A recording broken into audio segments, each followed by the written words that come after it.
Welcome Planeswalkers to the CollectorMania YouTube channel. My name is Eric Ward and today we're going through a brew preview of Gruun, the Lonely King. If you haven't seen Gruun, he's a 4, 2 green, 5/5 ape warrior with kicker 3. If Gruun the Lonely King was kicked, it enters the battlefield with 5 +1/+1 counters on it. And it says whenever Gruun attacks alone, double its power and toughness until end of turn. So really kind of, maybe Voltron-y type build, maybe with some pumps, that sort of thing.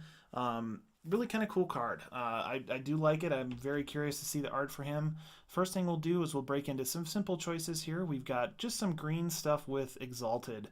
Exalted says whenever you attack alone, it gets +1/+1 until end of turn. The only straight green things for Exalted are Court Archers and I believe one other, which is the Rocks Charger. So kind of a little sparse there, given the color identity and stuff. Exalted may not be the way to go, but these are some good includes. Next, we've got Cathedral of War, which you should maybe add to any deck, especially if you've got an Exalted like type commander swinging alone. You can just get Exalted on a land, so pretty decent there. Next, Oren Reef the Vastwood is when he comes in. Gruun comes in, you can put a +1/+1 counter on it later with the Oren Reef. Very cool choice here. All the hideaways, well, most of the hideaways are pretty good.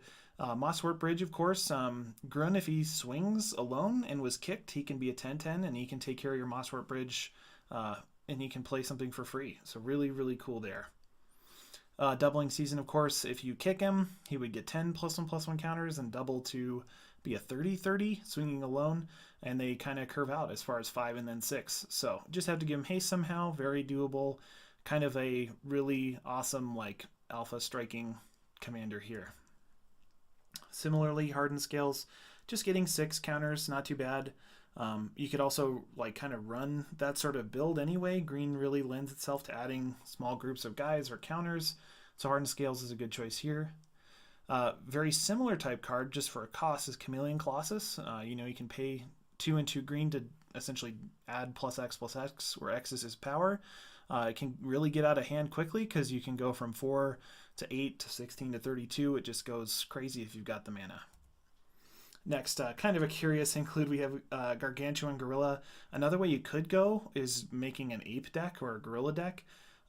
There's a bunch of them, kind of old ones. This one's from Alliance. It's maybe hard to see, but I think he's got 7/7, and you've got to like destroy a forest each turn to keep him around, or destroy a snow forest essentially and give him trample. So kind of cool, kind of goofy include. You'll see one other goofy include here for the ape tribal if you want to build him that way. Next, we've got Scarred Goliath. The key here would be the Blood Rush. If you pay 7, discard, and target creature that's attacking gets +9/+9 and trample. So if you trigger your abilities in the proper order, you can attack alone with that trigger on the stack. You can Blood Rush to make him +9/+9. Let's say he wasn't kicked. He would be a 14/14 doubled into an 18/18. So really, really strong there. You can kind of pair that sort of stuff throughout some of these other abilities as we go. But Blood Rush, there's only a few mono green ones, which is kind of disappointing. But Scar Goliath would definitely be a finisher or even just a way to swing through a trample, that sort of thing. Obsidian Battle Axe, I love these ones. Anything that's tribal that gets a free equip is super sweet. You can see whenever a warrior creature comes into play, you may attach Obsidian Battle Axe to it. So just kind of fun there. You got an ape warrior, give him +2/+1 and haste.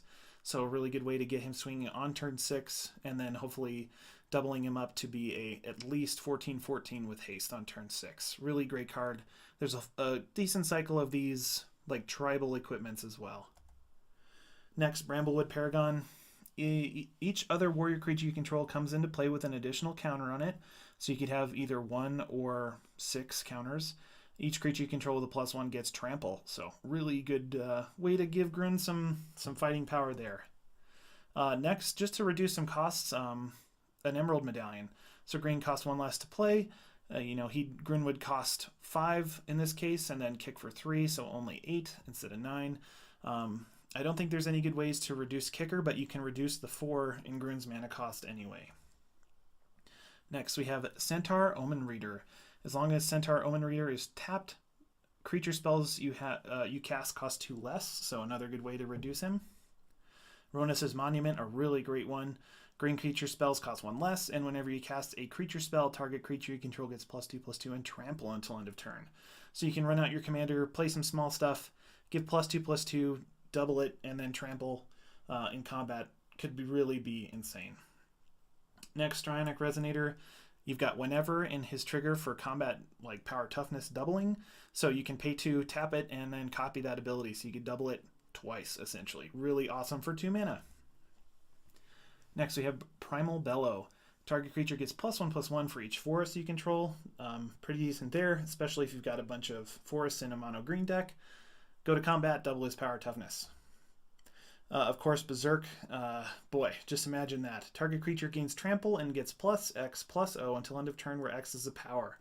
So let's say he's kicked, go up to 10, then go up to, what would that be? 20 and double it, 40 trample. So that'd be really, really crazy there.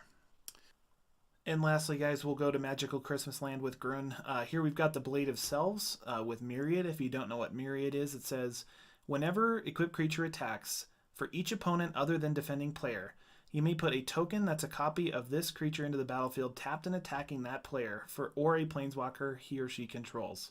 Exile at end of turn, or end of combat, excuse me. The trick here, of course, is we would combine this with Mirror Gallery to make the legend rule not apply. So if we go back, what we would do here, equip this Blade of Selves, of course, go to combat. When Gruun attacks alone, you can double his power, and you get myriad triggers with the not legend rule applying. Since you own both of those triggers at when this creature attacks, essentially, you could stack them, and what you would do is double his power. You'd put that on the stack last, above the Blade of Selves myriad trigger.